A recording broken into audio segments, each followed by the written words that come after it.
Welcome to Trona Pinnacles.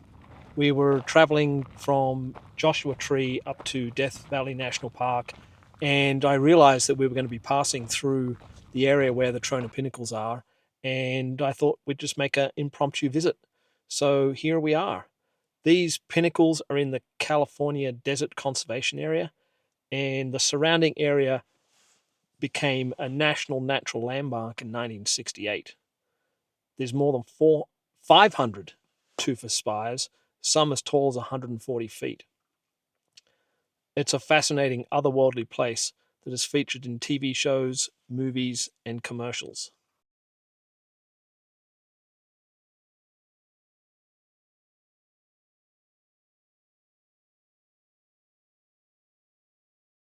We could actually get a good sunset out here tonight. I'm thinking we might stay here the night. I was intending to go into the national park this afternoon, but I think I might stay here and maybe see if I can get some cool shots. Last time I was out here, the photos that I got weren't particularly good, so I don't even think I shared any of them.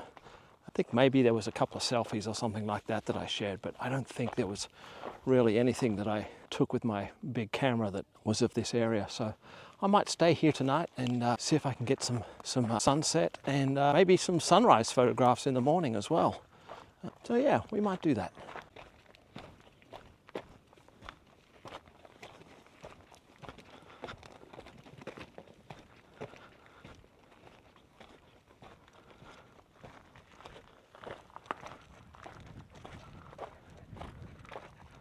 There's a little bit of sulfur smell in the air.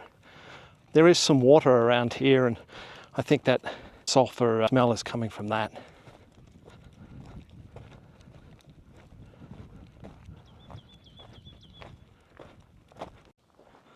The ground's kind of spongy underfoot. Kind of feel yourself sinking down a little bit. I don't remember that being a thing last time I was here. Maybe it's because there's been some rain out here or something like that, and there's still moisture under the surface. You've got a crust on the top and then some moisture underneath. It's getting toasty out here. I could probably put some shorts on, but I know as soon as that sun goes down tonight, it's going to get chilly. Typical winter desert type weather. Very cold at night and then pretty warm during the day.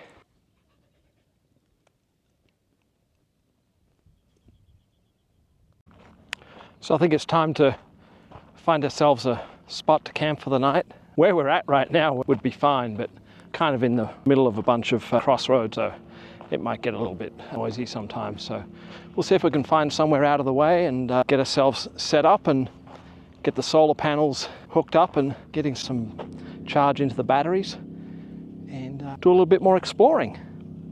I was pulled over to let a bunch of the ATVs that were behind me through. I think that's the last of them.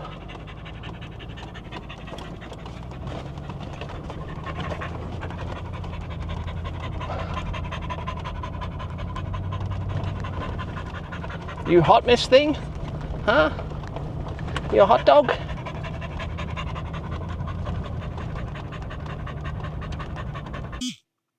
I'd like to take a moment to thank everyone who has liked my videos so far, and a special thanks to those who've subscribed. If there's something you'd like me to talk about, or questions, or anything about my nomadic life that I didn't answer in my previous episode, please post in the comments below, and I'll be sure to cover anything that you want to know in a future episode.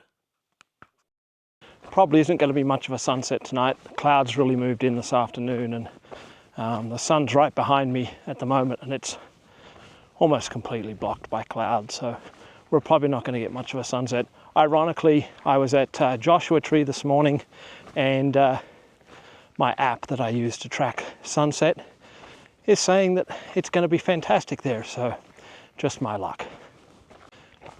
Even so, it's awesome being out here. This is just such a wonderful place. I can't think of too many other places like this. I'm sure there are some that are similar, but I've certainly never been to them. It's really cool. It got really quiet here too. There's, still a lot of people around, but pretty much everyone stopped riding their motorcycles and ATVs for the day, so it's kind of really quietened down, which is nice. Not that it was overly loud earlier, but it is just nice to not have any engine noises and things like that. So I think I'm going to walk up, see how far I can get to the top of that large group of pinnacles right in front of me. I don't know how difficult that's going to be, but I'm going to walk over there and give it a shot. Okay, here we go. Looks pretty steep, much steeper than it did when I was looking from a distance.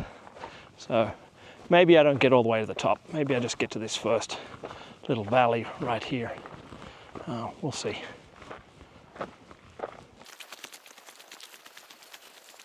This actually could be a good spot for sunrise in the morning. I've started to shoot away from the sun a lot more for sunrise and sunset lately. I just like catching the sun lighting subjects instead of having the subjects being backlit.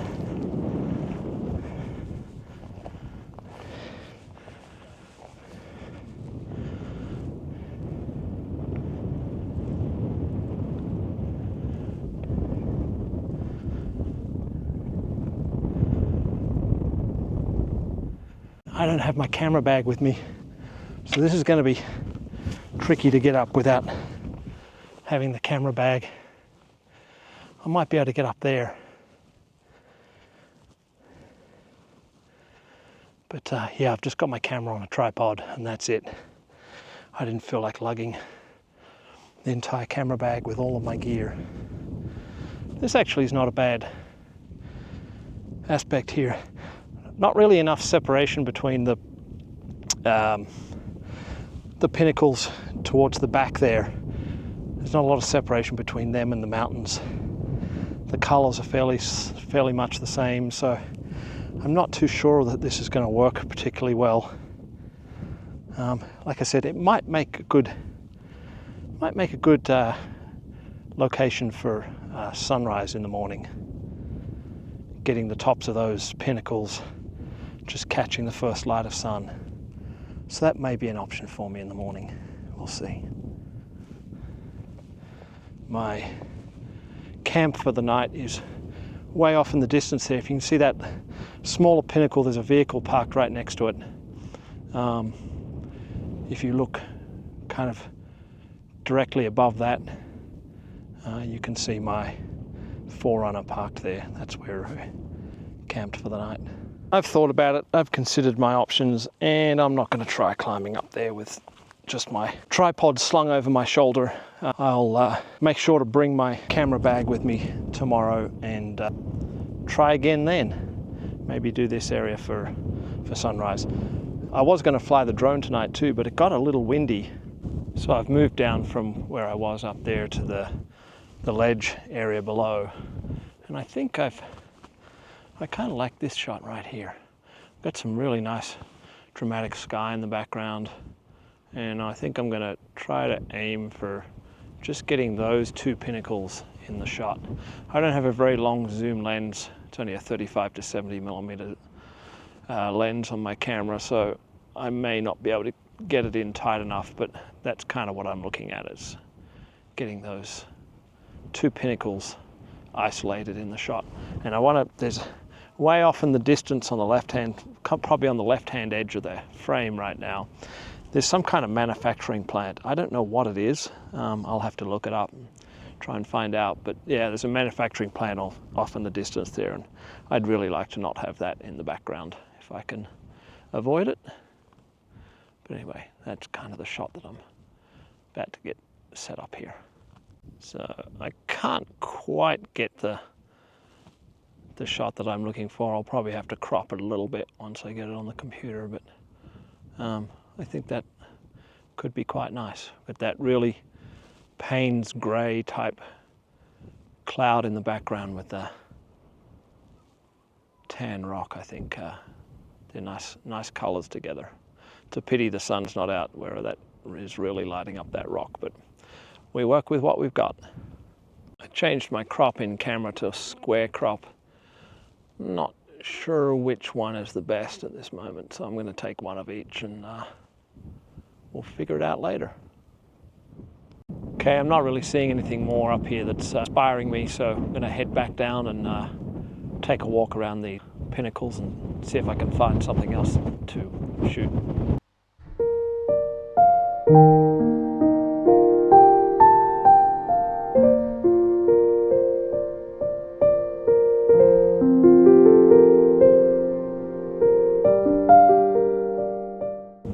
So I just looked off to the east and there's actually a little bit of colour in the sky over there. I'm going to try and walk over and get that row of pinnacles over there, see if I can get those in the shot. Problem is there's some people camping right in the foreground. I don't know whether you can see them. They're kind of just above where the line of the road is, and now they're gone. But they're probably going to get in the shot. I might have to see if I can find a composition that doesn't include them, or use the magic of Photoshop and erase them from the scene. Whoops, almost fell over there. I feel like we almost might be about ready to get some light here. It just has that feeling, and right now you can see over there, it's starting to turn. We're not going to get anything lit up on the pinnacles. There's too much cloud on the horizon, so I don't think that's going to happen. I'm going to try and get up on top of that mound right in front of me there and try and shoot those pinnacles from there and see if I can get some of that colour in the sky in the background. It's quite a dramatic sky right now anyway, so that might actually work. Okay, so the sky didn't really light up, although it's starting to get really pink off in the distance there. So I've still got my shot set up. What I did was, since there wasn't a whole lot of foreground interest, I got the camera down really low.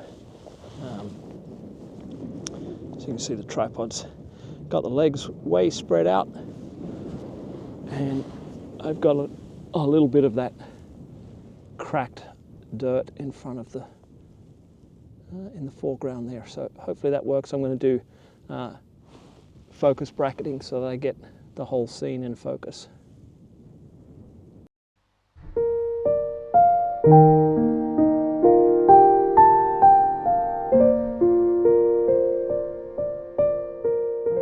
All right, I think that's me done for the evening. Light's pretty much gone. There's a few little patches of colour in the sky, but there's not really anything to get a composition with, so just gonna head back to the Forerunner, make some dinner, and perhaps watch a little TV and get an early night, because I am tired. I've had about 3.5 hours of driving today, so kind of tired. So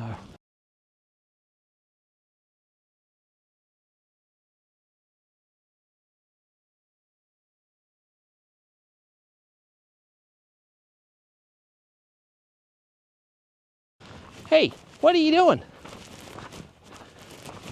This little thing, I guess I didn't close the tailgate on the car properly, and she's managed to push the back of the tailgate open, or the back of the Forerunner I should say, and she was just, her happy little ass is just sitting there waiting for me, and she sees me come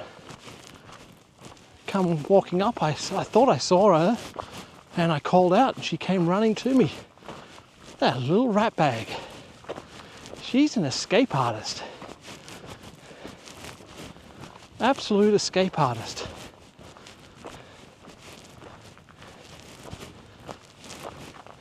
But amazing at the same time that she just sat here waiting for me. Oh my goodness, Halsey Bear. What are you doing? Huh? What are you doing? You're naughty. You're a naughty girl. You're a naughty girl. Yes, you are. You're naughty. Yes, naughty girl. Yes. Yeah, look at the carnage. That little rat bag. I guess I didn't close the tailgate properly. Wow. You was an escape artist, aren't you? You naughty girl. The next day. Well, good morning. It's just before sunrise at Trona Pinnacles, and it's pretty much a completely cloudless sky this morning, so probably not going to get too much spectacular in the sky, but it is a beautiful morning. It's chilly, but it's not freezing cold. It didn't get really cold last night, actually. I was kind of warm in the tent. Speaking about last night, we got some rain. It was pretty windy last night, as you would have seen yesterday afternoon. It was kind of windy around sunset, and that wind continued through the night. And we also got some rain. And in fact, the people who are camped up on the hill behind me, I don't know if you can see them off in the distance behind me here, but they actually, as soon as it started raining, they packed up and left. They had, amazing setup with $70,000 Jeep Wranglers and all the gear, and as soon as it started raining, they packed up and left. So kind of strange, but anyway. So we're going to shoot these pinnacles this morning, get them as they catch first light. Might throw the drone up and if I can get some shots with that too. So should be a good morning.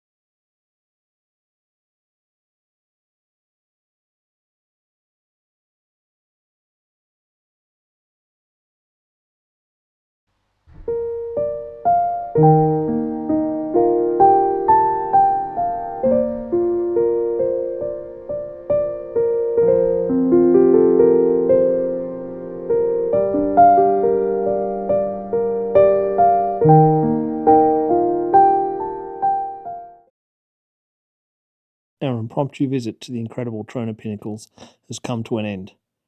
Our next stop on our way back to Kansas City is Death Valley National Park.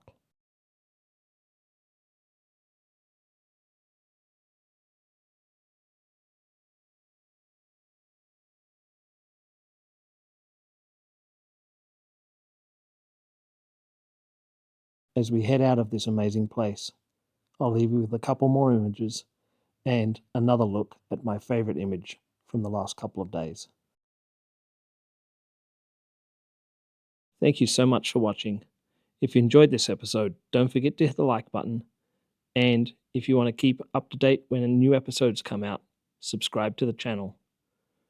Until next time.